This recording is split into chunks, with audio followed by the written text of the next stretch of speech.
Alright, we're in there. Okay, sweet. We have Kurasame's BT today.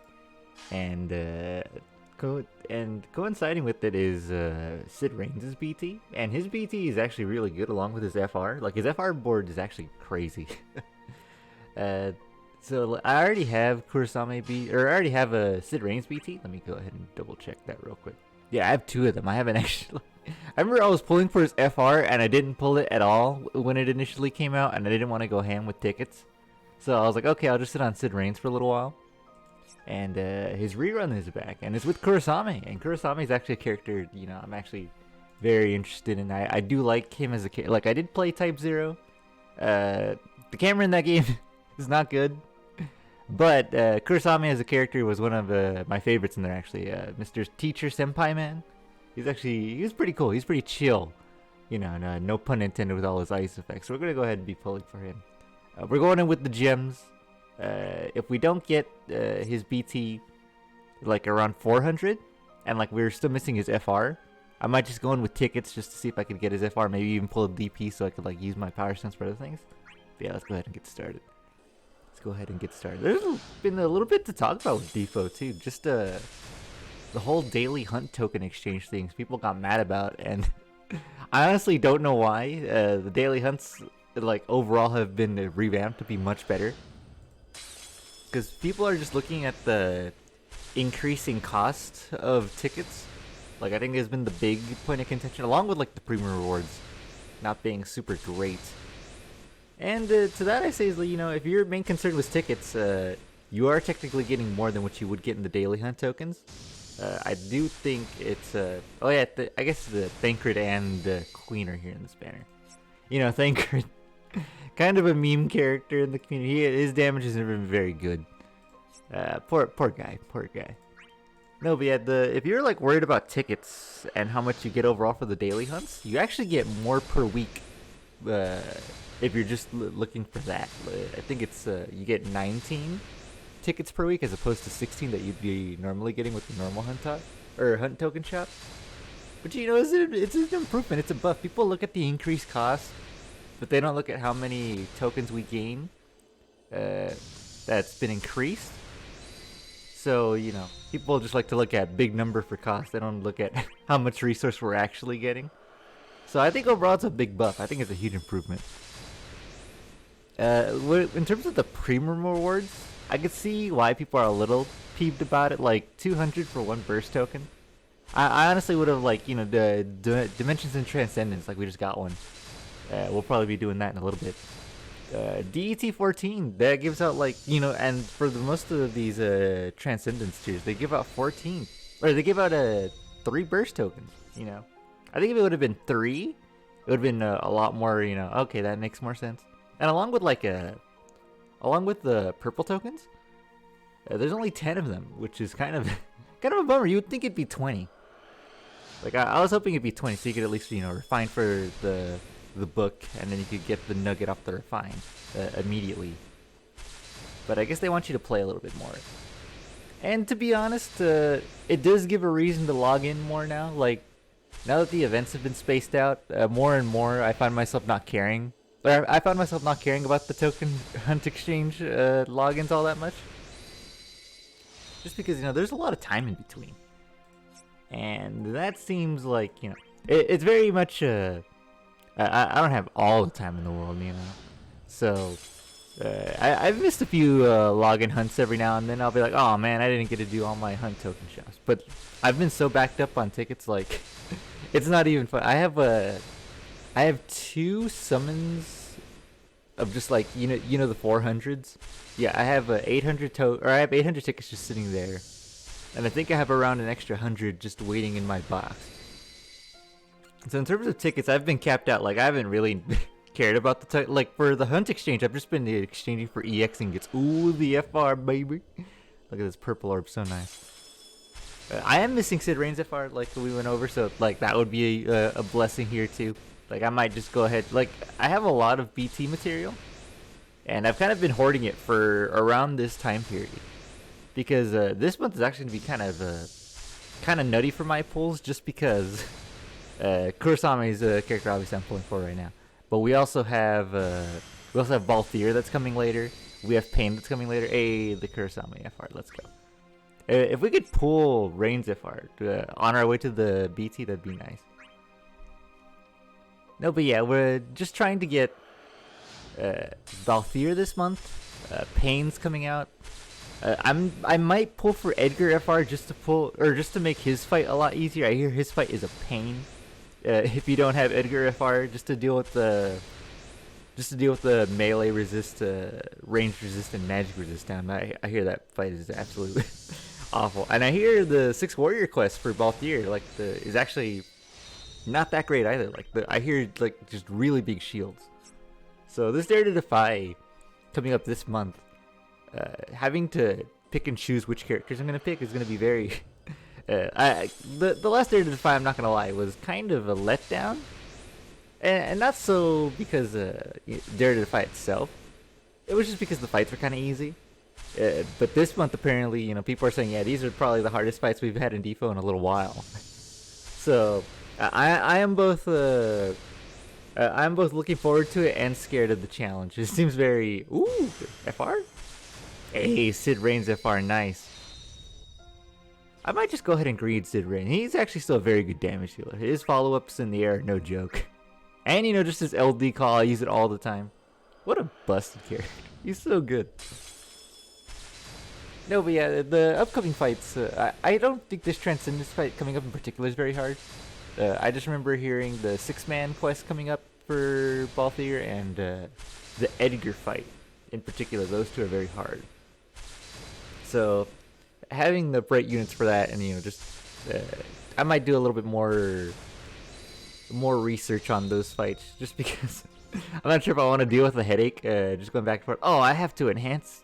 I'm out of space. All right, give me a sec, boys. Give me a sec. I'll be back.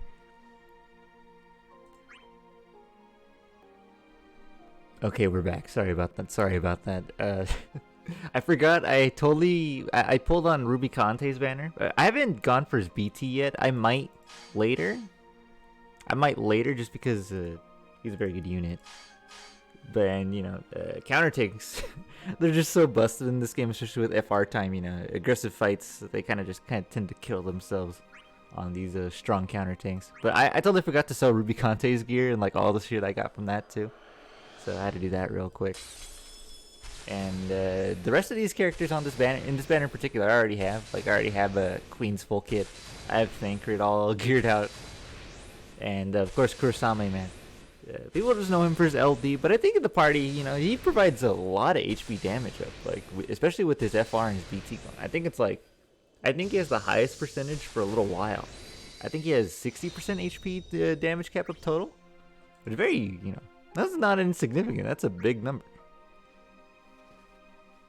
And his FR conditions are pretty easy to meet too. It's I think it's 20% for ice, and then a 10% for each hero stack, which is usually going to be 5, especially with his BT. So generic 70, that's pretty good. As long as the party isn't enchanted for an element that isn't outside of ice, because his enchant isn't true enchant. So I think his conditions are pretty worth it. I could see myself using Kurasame in the party a little more. His damage isn't top tier number 1, but from what I've seen, he could put out some pretty alright numbers. He's no these characters these days, they're no slouch. I was pretty impressed by seeing all the Mog showcases and seeing what he could do with his BTFR. And I was like, yeah, his double follow-ups, Mog was doing pretty good for a support unit these days. Wow, I got the gold early there, didn't I? Not necessarily a bad thing. I'm at 500 power stones right now. I had to get rid of a few just to make some purple high power stones. Not the regular ones, the ones that go into the FR. So I've been hurting just a little bit, I guess. But in terms of gems, I've been trying my best to stay reserved. Just because there's, down the line, there's going to be a lot of characters that I want to pull for. There's been a lot of favorites in JP from what I've seen that are getting their BTs and stuff. I think Douche just recently got hers. I'm like, oh shit, Douche. And I think Rem's coming up down the line as well. I'm not sure how close that. Actually, Aerith is coming up this month too, and Aerith is pretty good. Like with her BT effect and her instant FR. I'm not sure if I'll go ham for her BT. Like, it is a very good BT. Like, you know, it's basically just an insta revive and a follow up if you don't use it. And there's no duration on it. That's kind of crazy. So I might pull for Aerith's BT, but if I don't get it, I won't be like that bummed out about it. Like, just because I also already have Zach Green. Zach was one of my big carries when I started this game like a year ago. And Zach's been good to me, so you know I'll pull for his FR. Why not? Why not? You know he's a cool character. I never got around to playing the OG Final Fantasy VII. I'm one of those plebs where it's like, nope, never played it in my life. But you know what? Zach's cool. I like it. He's pretty. And then the theme that plays for his BT phase, oh man, so good. Man, still no BT, but I was kind of expecting the worst. I was like, yeah, we might not get it off the bat immediately, and that's perfectly fine, honestly. Sitting at 500k gems, you know, I've been just itching to try and spend it. It's kind of hard not spending on banners these days, just because a lot of units are pretty, you know, they're very capable. There hasn't been a unit in a while that I'm like, yeah, you could probably skip that unit. There's just a lot of favorites and a lot of different kits you'd want to play around with. Like, there's obviously, you know, the good characters, the meta. But all these other characters, you know, they're no slouches either. Thancred, you know, being the bottom of the barrel for the most part. Even his LD can do like 1,000,000 damage or something, you know. Like me being a King player, I've been trying to like squeeze King into like all these showcases, and it's hard just because his damage isn't exactly great. Oh, I wish that character had rebreak and his double bullets. That'd been so sick. Yeah, but this upcoming Transcendence fight, I think you have to have a stacking debuff on it, or else they can't die. And I'm thinking Kurasame is probably gonna be just able to solo the left gate, especially with BT. I hear you can do that no problem. And the right gate requires a green crystal character. So obviously I'm going to be having Sid Reigns built up by the end of this. Or I don't know if I'm going to green his BT. Like, it is very strong. But, you know, in fights that block out launching, he's basically useless. So I might think on that. There aren't that many fights that lock out launching. But every now and then it's kind of annoying. So we'll see what we do with that. So coming up, I think 2 more. 2 more for the pity. But overall, I'm pretty excited for this month. Dare to Defy 3. I'm just glad they brought Dare to Defy back. It's one of those times where it's like, oh boy, you get to use your units, you know. I think that's been an issue with JP, where it's like the 4 events a month thing. People are just like, oh man, there's all these crazy units that are very strong in the game, and there's no reason to use them in JP for the most part. Like, that's been the big complaint for a lot of JP players. It's like, yeah, I have all these crazy characters, and where are the events to use them? You know, you get 4 a month, and that's it. So it's kind of a letdown in that department. But I think Dare to Defy, you know, they try their best to rectify it. And honestly, I think it's a good idea. I think it's very, you know, it gives a reason to do it with high power stones. And if you complete all 7, you get a little status badge, you know, just for completion's sake. I like stuff like that. I think stuff like that's very good for the game. Players like me, I'm super happy about it. Like, you know, I get to use all these, like, team building is really fun when you don't have, you know, all your max resources available, and all of a sudden everything's limited. Alright, we ended up going to pity, but that's okay. I had quite a bit of orbs to spend. I might be spending around, I know I'm going to be spending more throughout the coming month. I got Pain coming up. I might throw gems at Aerith, we'll see. And, oh, Queena, that's right, Queena's coming up this month too. That, and I want Edgar's FR just to make that fight easier, but I might just do tickets. I've been capped on tickets for a little while. But yeah, let's go ahead and redeem this bad boy. The Kyokuya? I don't fucking know.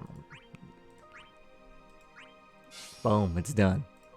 Well, that's gonna be the run. The ticket pulls.